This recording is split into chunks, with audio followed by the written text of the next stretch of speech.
हरियाणा विधानसभा चुनाव के नतीजे सवालों में है। मामला सुप्रीम कोर्ट पहुंच चुका है। ईवीएम पर सवाल उठाए गए हैं। सुप्रीम कोर्ट में जस्टिस दीपांकर दत्ता और न्यायमूर्ति मनमोहन की पीठ में सुनवाई हुई और इसके बाद कोर्ट ने इसको सीजेआई संजीव खन्ना की बेंच को सौंप दिया। यानी अब CJI Sanjeev Khanna electronic voting मशीनों ईवीएम के वेरिफिकेशन की मांग वाली याचिका पर सुनवाई करेंगे। तो क्या है पूरा मामला, देखिए ये रिपोर्ट। हरियाणा विधानसभा चुनाव के दौरान इस्तेमाल की गई इलेक्ट्रॉनिक वोटिंग मशीनों यानी ईवीएम के वेरिफिकेशन मामले की सुनवाई अब सीजेआई संजीव खन्ना की बेंच करेगी। जस्टिस दीपांकर दत्ता और मनमोहन की पीठ के सामने जब ये केस आया तो उन्होंने कहा कि ये मामला मुख्य न्यायाधीश की पीठ के सामने पेश किया जाए, यानी अब मामले की सुनवाई सीजेआई की पीठ करेगी।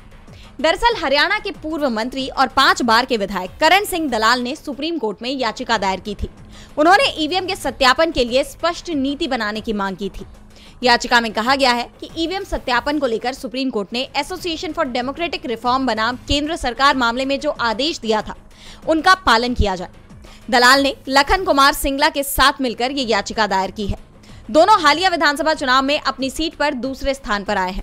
याचिकाकर्ताओं ने मांग की है कि चुनाव आयोग को निर्देश दिया जाए कि वे ईवीएम की बर्न्ट मेमोरी या ईवीएम के 4 भागों control unit, ballot unit, VVPAT और सिंबल लोडिंग यूनिट के माइक्रो कंट्रोलर की जांच कराने का प्रोटोकॉल लागू करे। सुप्रीम कोर्ट ने बीते साल एडीआर बनाम केंद्र सरकार मामले में आदेश दिया था कि चुनाव परिणाम घोषित होने के बाद दूसरे या तीसरे स्थान पर रहने वाले उम्मीदवार चुनाव परिणाम घोषित होने के 7 दिनों के अंदर संबंधित जिला निर्वाचन अधिकारी को ईवीएम सत्यापन की मांग का आवेदन दे सकते हैं।